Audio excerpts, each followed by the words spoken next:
Right, I think we might get started. It's 8:15, everyone's bright-eyed and bushy-tailed, and we're ready to roll through a very busy day two in terms of our summit. I have a couple of quick comments that I just need to make before we get into the formal proceedings in terms of today's agenda.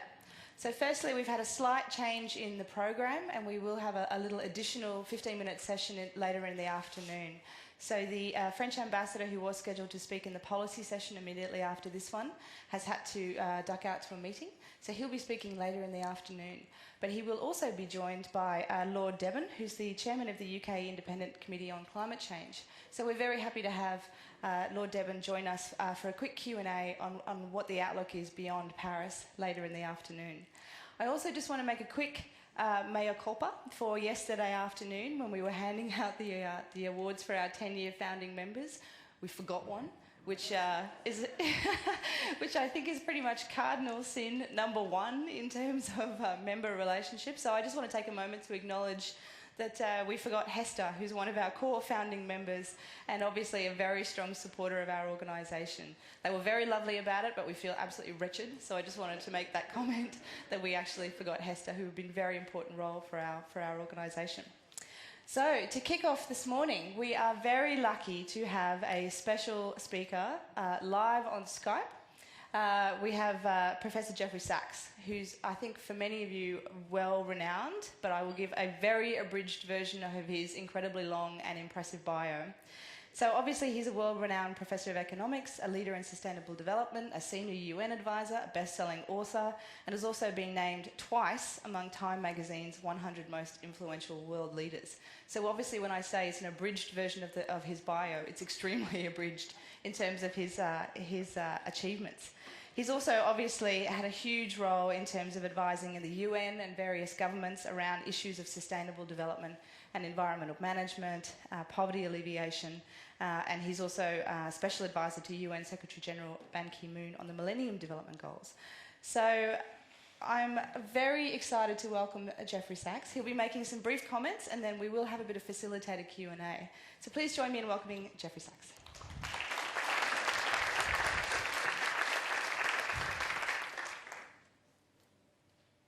Thank you very much.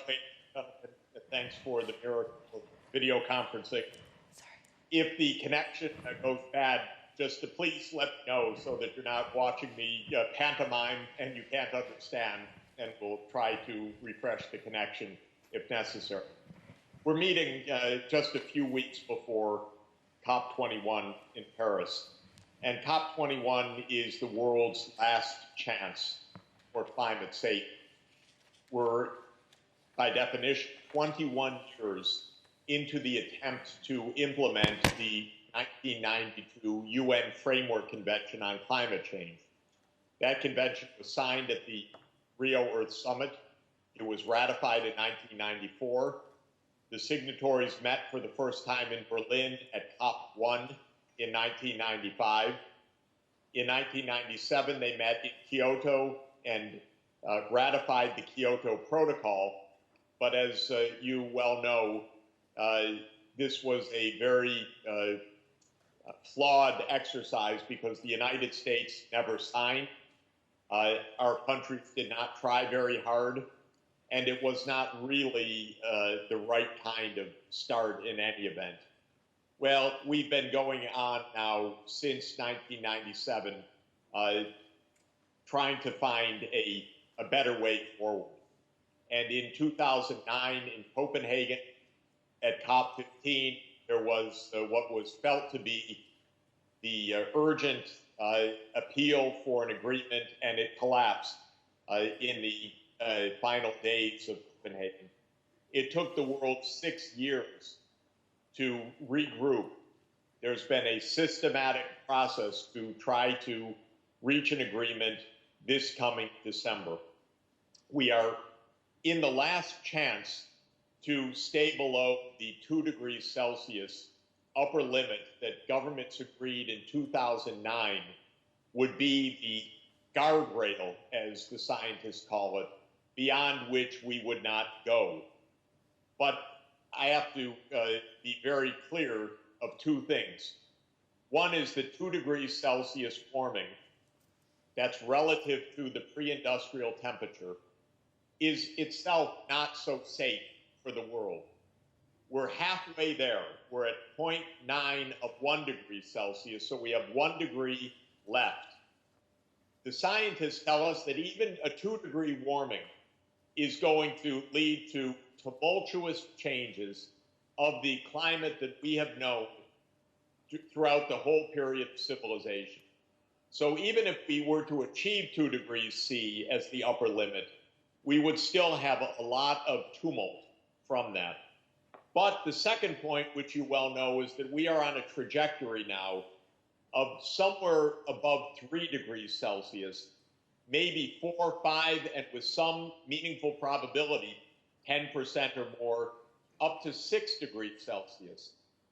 The scientific community is completely united on the idea that if we were to reach anything above 4 degrees C, we would face global calamity of one form or another. Sea levels rising by several meters, massive heat waves, massive droughts, massive storm events, massive ocean acidification coming from the carbon dioxide dissolved in the ocean, sea surface waters, and so on. So if we continue on a business as usual course, we're really in very deep trouble. If we make major efforts, we're still in moderate trouble. In other words, we've delayed so much that there's no great news in any of this. There's only the precaution of avoiding the worst. The science is quite clear. It is unequivocal. It has been known for decades. I have to tell you, since you and I both live in Murdoch land, we live in a world of confused communication. Rupert Murdoch's media is the main outlet for climate change, anti-science propaganda. Very disturbing for the world. And the truth is very clear to the scientific community that humanity is warming the climate and that we are exhausting the budget of carbon dioxide to stay below the 2 degrees Celsius. The basic science goes like this. We have about 1,000 billion tons of CO2 left that can be burned and still have a 2/3 probability of remaining below the 2 degrees C. But that 1,000 billion tons of CO2 is about 30 years of the current rate, a rate which has been rising because of global economic growth. In other words, we're running out of space. We're running out of space in the atmosphere, even to stay below the 2 degrees. The answer for climate change is very straightforward. The world has to move over the course of 5 decades to a net zero carbon emission world energy system. What does net zero world energy system mean? It means that we have to shift from our current technologies of electricity generated by coal, oil, and gas, of the internal combustion engine vehicles, and of heavy fossil fuel use in industrial processes, to a world in which electricity is produced with zero net carbon emissions from solar, wind, hydropower, nuclear power, and perhaps carbon capture and sequestration, which is the only known technology that can make continued fossil fuel use safe, relatively so. Now, carbon capture and storage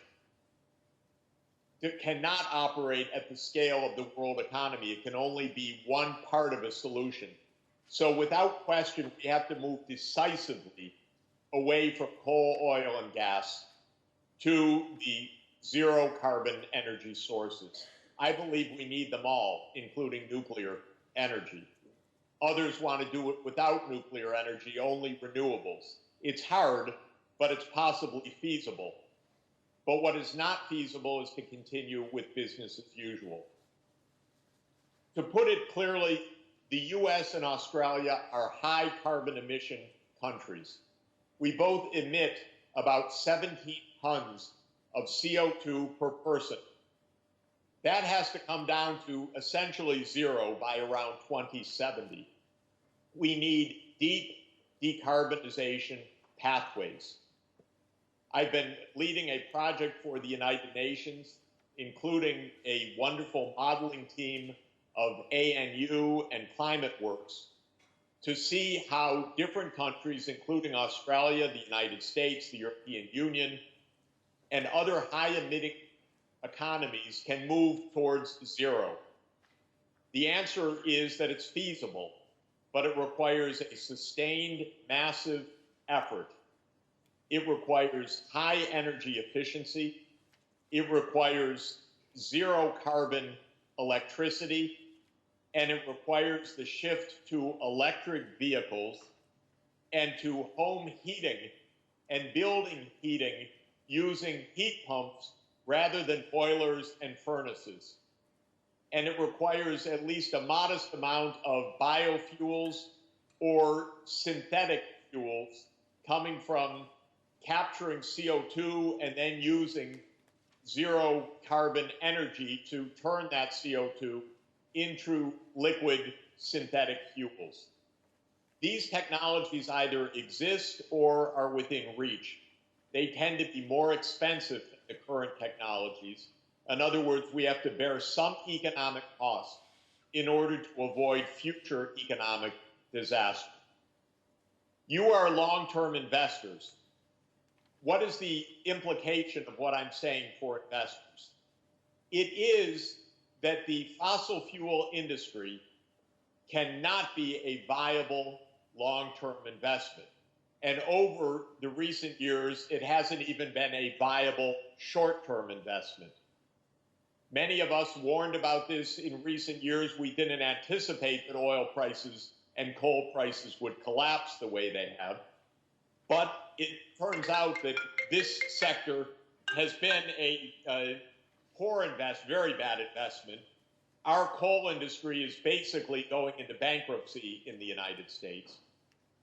For Australia, this is very sobering news indeed, because Australia is a mining economy to an important extent. You sell coal to the world market in large amounts. It is not realistic to believe that this is possible on a business as usual path. Your former prime minister thought so. The whole world disagreed with him. And this is a fact that Australia and the United States, because we are an oil country and a coal country, need to face up to. From an investment point of view, there's one very difficult lesson, and that is that we are going to have to strand a lot of our known reserves of coal, oil, and gas. That means leave them under the ground without using them. This is something almost impossible by human nature and politics. In other words, we know where the valuable stuff is, but we can't take it out of the ground to burn it. And this is a tough lesson, and the big oil companies have not accepted it so far. But it's true. And it means that we cannot finance them to go drilling in the Arctic Circle or to go drilling in the deep sea, because we already have more than enough of these reserves. We can't burn safely what we've already proved, much less to go explore and discover new high-cost reserves. It's a painful lesson for Canada as well, because Canada's heavy oils, the tar sands, do not have a place in a 2°C world. And so these are very painful, difficult truths about the climate system that we find ourselves in. Now, there's good news for Australia also.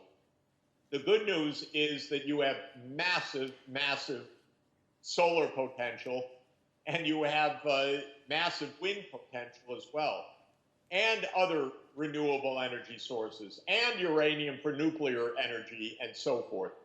Australia does have a transition path to a near zero carbon net economy.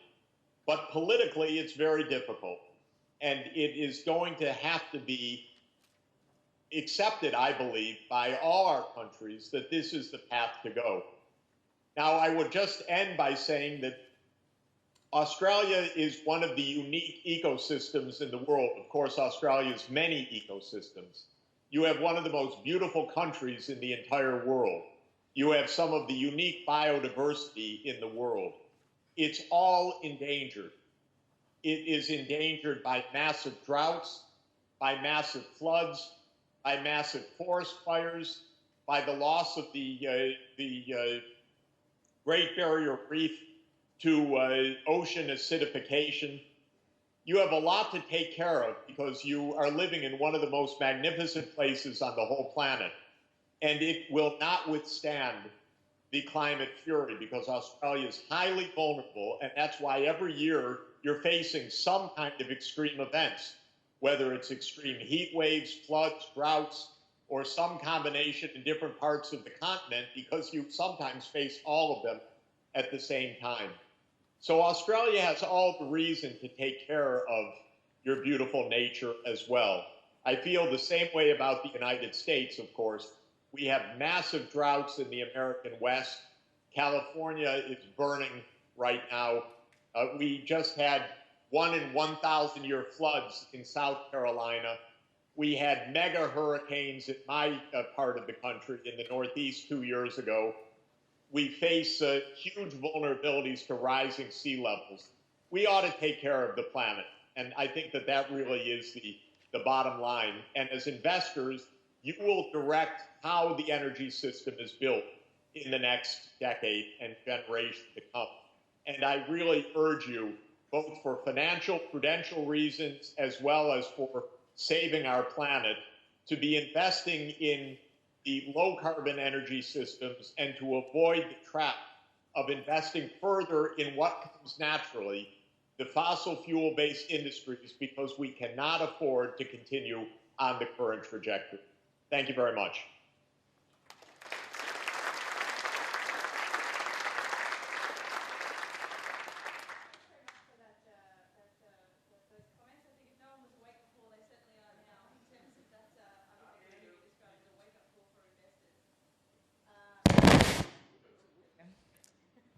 I'm just going to start with a couple of questions and then throw to the audience. So please, if you have a question, put your hand up now so we can get the microphone to you, just over that way.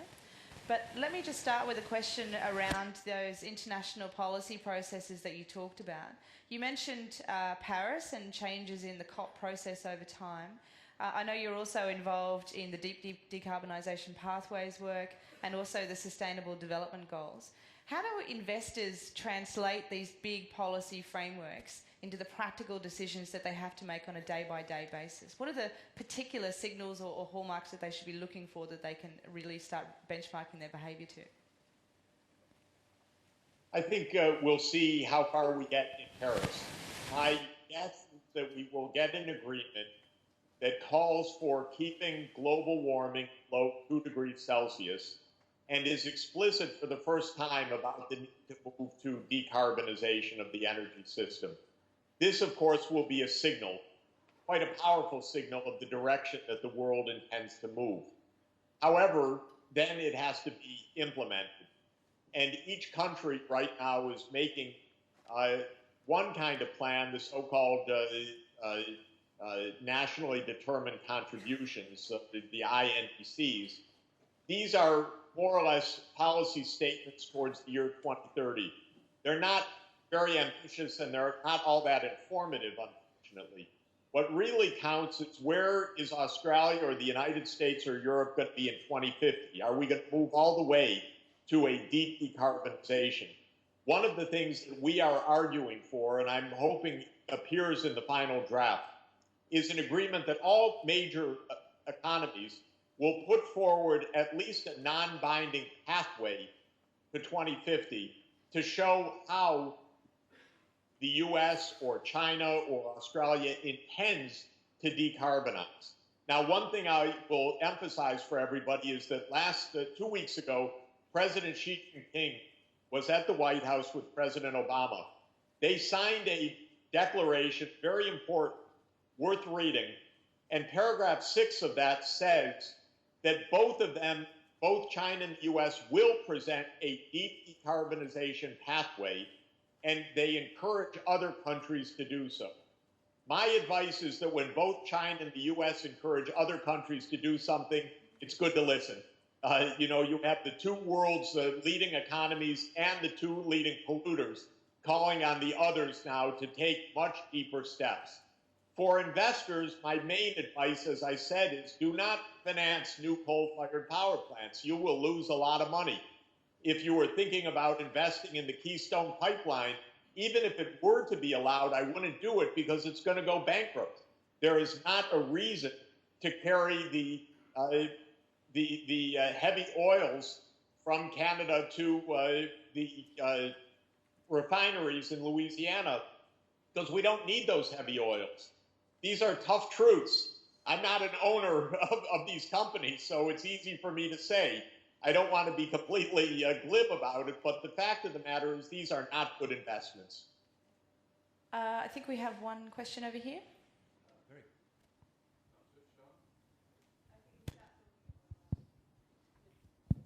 Are we on? Yes. That was the most succinct description of what Australia's got to do in the next few decades that I've ever heard.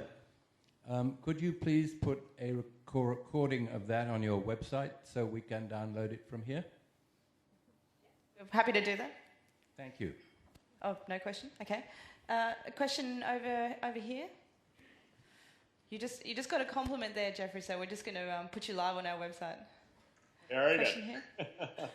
You've talked a lot about the internal combustion engine, the energy industry, but I just wanted to hear your thoughts on the livestock industry, and particularly given its fairly significant contribution to carbon emissions. The livestock industry? The livestock. It was just a question on the role and likely changes in the livestock and agricultural industry, given their significant emissions. Yeah, you know, agriculture in general is a very complicated set of issues under Sustainable Development Goal 2, which calls for ending hunger and achieving sustainable agriculture. And just to say briefly, agriculture is complicated for two reasons. One is it's a major sector for greenhouse gas emissions, maybe the most important sector, because it releases not only CO2, but also methane and nitrous oxide. Second, it is highly vulnerable, of course, to climate change.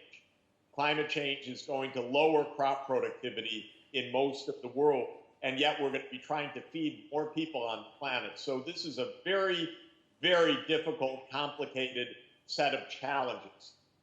I don't think that there's any glib answer I can give to this, because we don't really have good answers to how to make sustainable agriculture right now, except to be aware that there's going to be a lot more climate stress coming up, and that's going to impact crops.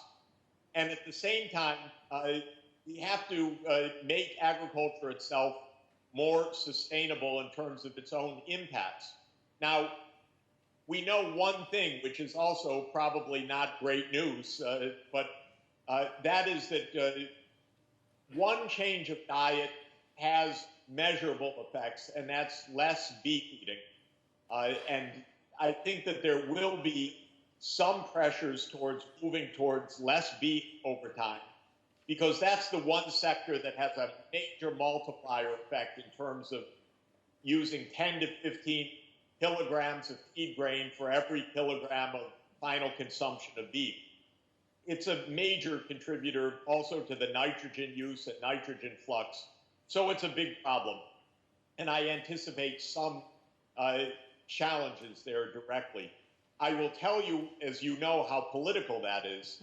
When this year the U.S. Department of Agriculture had its expert nutrition advisory board issue a report, and they had one chapter that said that less beef eating would be good for the environment, the Secretary of Agriculture attacked his own advisory board by saying that they had no business talking about the environment. They were a nutrition advisory board.